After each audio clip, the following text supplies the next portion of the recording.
handuk. Pakai handuk Nek Mira saja. Dalam kepanikan Sekar menengadah ke atas tembok kamar mandi. Betapa terkejutnya ia ketika melihat Nek Mira duduk di atas tembok kamar mandi.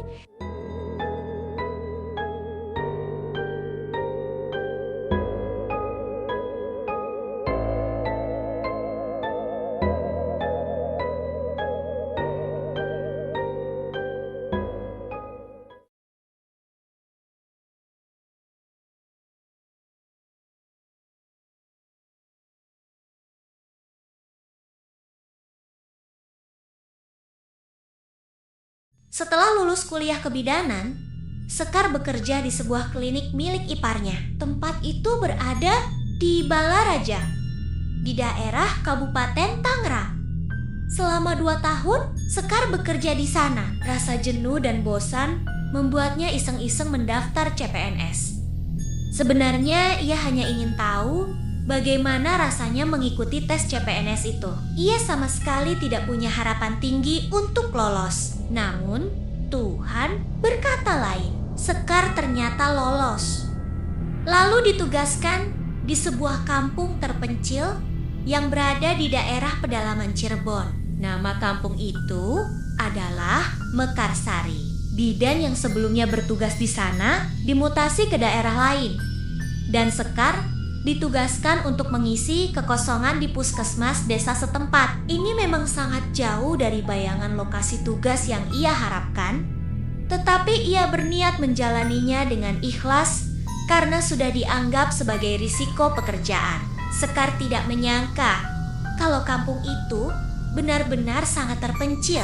Mobil sangat sulit masuk karena jalannya terjal. Kebetulan ia datang tepat di musim penghujan, sehingga jalanan sangat licin dan berlumpur. Sekar harus naik ojek untuk sampai ke kampung tersebut. Walau pada akhirnya ia harus beberapa kali turun dari motor karena jalan yang licin dan berbahaya. Dengan terpaksa ia berjalan kaki menerobos kubangan lumpur, sementara si bapak tukang ojek dengan susah payah mendorong motornya. Saat itu Sekar sempat cemas karena hari sudah hampir pukul 5 sore.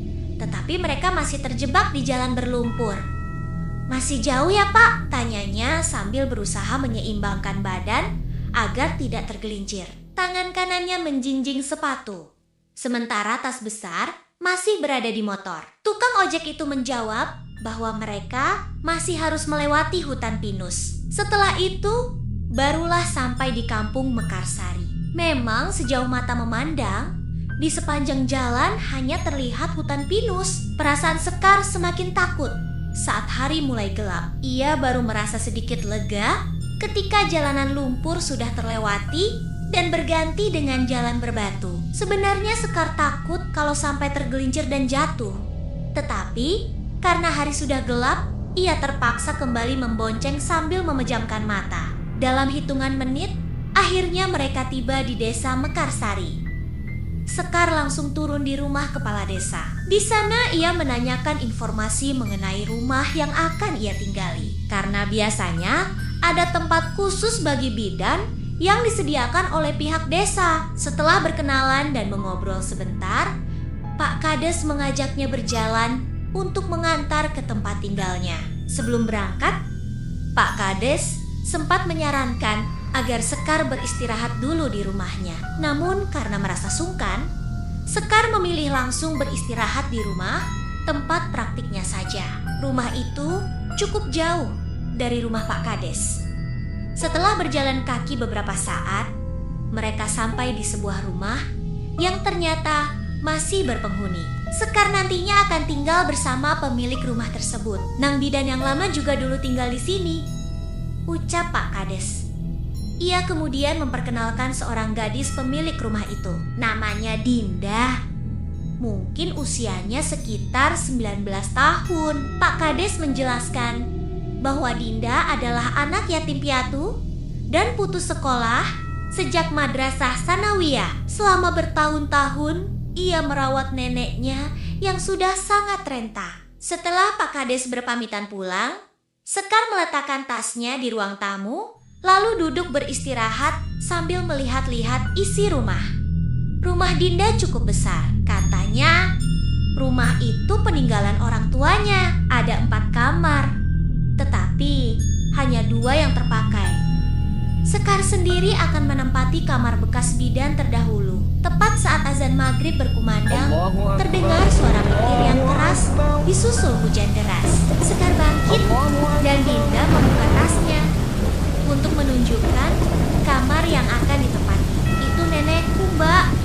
Namanya Nek Mira, kata Dinda sambil membuka pintu sebuah kamar. Beliau sudah tidak bisa bicara. Mungkin sudah hampir 10 tahun kondisinya seperti itu. Di dalam kamar terlihat seorang wanita tua duduk di tepi tempat tidur. Rambutnya sudah memutih seluruhnya. Ia mengenakan kain batik yang warnanya telah pudar serta kebaya yang sudah usang. Perlahan wanita itu mendongak dan tersenyum. Meski tahu nenek itu tidak bisa menjawab, Sekar tetap menyapanya dengan sopan dari pintu kamar. Ia merasa yakin kalau dalam hati nenek itu juga sedang menyapanya. Dinda menutup kembali pintu kamar neneknya. Engsel pintu itu tampaknya sudah berkarat sehingga menimbulkan bunyi nyaring saat ditutup. Setelah itu, Dinda mengajak Sekar ke kamar yang akan ditempatinya. Walau temboknya usang dan retak, kamar itu tampak bersih. Di dalamnya ada ranjang besi klasik dengan kasur kapuk serta sebuah lemari pakaian yang dilengkapi cermin besar. "Ini kamarnya, Mbak. Semoga betah tinggal di sini," ucap Dinda. Setelah Sekar mengucapkan terima kasih, Dinda pun pamit keluar. Sejak tadi, Sekar tidak melihat gadis itu tersenyum sedikit pun. Mungkin saja Dinda memang orang yang pendiam. Seminggu sudah Sekar berada di kampung Mekarsari. Sampai saat itu, ia belum terlalu sibuk karena jumlah warga tidak banyak. Angka wanita hamil maupun yang melahirkan juga rendah. Dinda pernah bercerita bahwa kebanyakan wanita di kampung itu masih menggunakan jasa dukun beranak saat melahirkan. Namun di sana mereka tidak menyebutnya dukun, melainkan paraji. Hal itu menjadi tantangan baru bagi Sekar. Ia harus memberikan penyuluhan kepada masyarakat agar mereka memahami pentingnya keselamatan saat bersalin. Suatu pagi, Sekar terbangun sekitar pukul 5. Setelah selesai salat subuh, ia keluar menuju ruang depan. Ternyata Dinda sudah tidak ada di rumah dan pintu depan sudah ditutup kembali. Dinda pernah mengatakan bahwa belakangan ini ia bekerja sebagai pemetik jagung. Perkebunan jagung memang menjadi salah satu sumber mata pencarian warga kampung Mekarsari. Mungkin karena beberapa hari ini tidak turun hujan, sehingga warga mulai memanen jagung. Saat itu, Sekar tidak sengaja melihat pintu kamar Nek Mira terbuka sedikit. Ia mendekat untuk memastikan apakah nenek itu sudah bangun atau belum. Ternyata Nek Mira sudah bangun. Ia duduk di tepi tempat tidur sambil menunduk. Sarapannya tampak sudah disiapkan oleh Dinda. Namun wanita tua itu terus menunduk dan tidak menoleh sedikit pun ke arah Sekar. Sekar membiarkan pintu itu tetap terbuka sedikit, lalu ia pergi ke kamar mandi. Air di kampung itu sangat dingin. Mungkin karena letaknya yang dekat dengan pegunungan. Saat sedang mandi, tiba-tiba ada seseorang memanggilnya. "Nak, ini handuknya." Suara itu adalah suara seorang wanita tua, terdengar serak dan kering. Sekar langsung menjawab bahwa ia sudah membawa handuk sendiri. Ia kemudian bertanya, siapa sebenarnya perempuan yang berbicara itu? Di rumah tersebut hanya ada dirinya dan Nek Mira. Sementara Nek Mira, menurut Dinda, sudah lama tidak bisa berbicara. Beberapa saat kemudian, wanita tua itu malah terkekeh pelan. Pakai handuk Nek Mira saja, handuk yang dipegang Sekar seketika terjatuh. Ia terdiam terpaku. Suasana pagi itu tiba-tiba berubah menjadi sangat mencekam. Dari luar kamar mandi, terdengar suara Nek Mira memanggil sambil menawarkan handuk. Pakai handuk Nek Mira saja. Dalam kepanikan Sekar menengadah ke atas tembok kamar mandi. Betapa terkejutnya ia ketika melihat Nek Mira duduk di atas tembok kamar mandi sambil memegangi handuk berwarna merah. Sekar mencoba berteriak. Kali ini suaranya benar-benar keluar dengan sangat keras. Ia segera membungkus tubuhnya dengan handuk dan bergegas keluar. Namun, pintu kamar mandi tiba-tiba tertutup rapat, seolah dikunci dari luar. Dalam kepanikan, ia mencoba membuka pintu itu sekuat tenaga. Tetapi, pintu tersebut tetap tidak bisa dibuka. Tidak ada yang bisa ia lakukan selain menangis dalam ketakutan sambil berteriak meminta tolong. Tiba-tiba terdengar seseorang menggedor pintu kamar mandi. "Mbak, kenapa Mbak Sekar?" Itu suara Dinda. Sekar segera membuka pintu. Dan ia terkejut karena pintu itu ternyata bisa terbuka dengan mudah. Dalam keadaan panik, ia menceritakan kejadian aneh yang baru saja dialaminya. Dinda mengatakan bahwa ia tadi mendengar teriakan Sekar ketika masih berada di pelataran rumah, menunggu temannya menjemput untuk bekerja. Setelah mendengar cerita itu, Dinda mengajak Sekar menuju kamar Nek Mira. Dinda membuka pintu kamar tersebut. Di dalam, Nek Mira masih duduk di tepi tempat tidur. Ia menoleh ke arah mereka, lalu tersenyum sambil mengangguk ramah. Sekar bersikeras bahwa ia tidak mengada-ada. Apa yang ia lihat dan dengar tadi terasa sangat nyata. Namun Dinda hanya berkata agar Sekar tidak memikirkannya terlalu jauh. Setelah itu, ia pamit berangkat bekerja, meninggalkan Sekar yang masih diliputi kebingungan. Pagi itu Sekar dijemput oleh Pak Kirno, salah satu pegawai puskesmas. Mereka berangkat menuju puskesmas yang jaraknya cukup jauh dari rumah Dinda. Perjalanan sekitar 15 menit ditempuh dengan motor bebek milik Pak Kirno melalui jalan rusak penuh kubangan. Ketika mereka tiba di puskesmas Mekarsari, bangunan itu tampak cukup menyeramkan.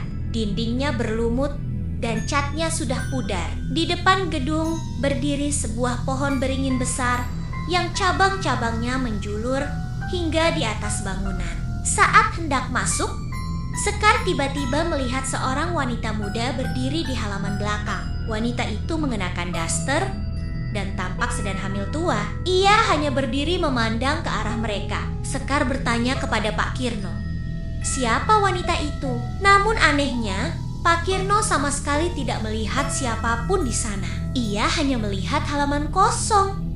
Padahal wanita itu masih berdiri menatap mereka. Ketika Sekar mencoba mendekat, wanita itu tiba-tiba berlari masuk ke semak-semak di belakang puskesmas. Pak Kirno tetap tidak bisa melihatnya. Sekar mulai merasa ada banyak keanehan yang dialaminya sejak datang ke kampung ini. Pak Kirno hanya berkata bahwa jika seseorang sering melamun, makhluk halus mudah mengelabui manusia. Sekar hanya mengangguk, meski dalam hatinya masih dipenuhi rasa penasaran. Hari itu, di puskesmas Mekarsari hampir tidak ada pekerjaan. Pasien sangat sedikit, bahkan tidak ada yang datang untuk konsultasi kehamilan atau melahirkan. Banyak obat akhirnya kadaluarsa karena jarang digunakan. Menjelang sore semua pegawai pulang. Pak Kirno memberikan kunci puskesmas kepada Sekar. Malam itu, ia berniat menginap di sana untuk menyusun rencana penyuluhan bagi warga tentang keselamatan saat bersalin. Sejujurnya, ia juga masih merasa trauma untuk kembali ke rumah Dinda setelah kejadian di kamar mandi pagi tadi. Setelah salat maghrib, Sekar menutup gerbang puskesmas dan mengunci pintu rapat-rapat. Ia mulai bekerja menyusun materi penyuluhan. Beberapa saat kemudian, terdengar suara ketukan di pintu. Sekar mengira ada pasien yang ingin berobat, maka ia segera bangkit dan membukakan pintu. Betapa terkejutnya ia ketika melihat seorang perempuan berdiri di depannya. Perempuan itu mengenakan daster dan sedang hamil tua. Ia memegangi perutnya sambil meringis kesakitan. Sekar langsung mengenali wajah itu. Itulah wanita yang ia lihat di halaman belakang puskesmas pagi tadi, wanita yang bahkan tidak bisa dilihat oleh Pak Kirno. "Tolong aku, Bu," kata wanita itu dengan suara tertahan. Tanpa berpikir panjang, Sekar mempersilakannya masuk dan membawanya ke ruang rawat. Wanita itu terus mengerang kesakitan. Sekar segera menjalankan tugasnya. Ia melihat bahwa ketuban wanita itu sudah pecah. Meski merasa aneh karena wanita itu datang sendirian tanpa diantar siapapun, Sekar memutuskan untuk fokus pada proses persalinan terlebih dahulu. Namun sesuatu yang lebih aneh terjadi. Saat Sekar sedang menyiapkan peralatan, bayi dalam kandungan wanita itu tiba-tiba sudah keluar lebih dulu. Bayi itu menangis keras dengan seluruh tubuh masih berlumuran darah. Sementara wanita itu terbaring pucat dengan keringat dingin membasahi wajahnya. Sekar segera mendekat untuk menangani bayi tersebut dan bersiap memotong tali pusarnya. Terima kasih telah menonton video ini. Jangan lupa like, komen, dan subscribe. Dan nantikan cerita-cerita horor lainnya. Sampai jumpa.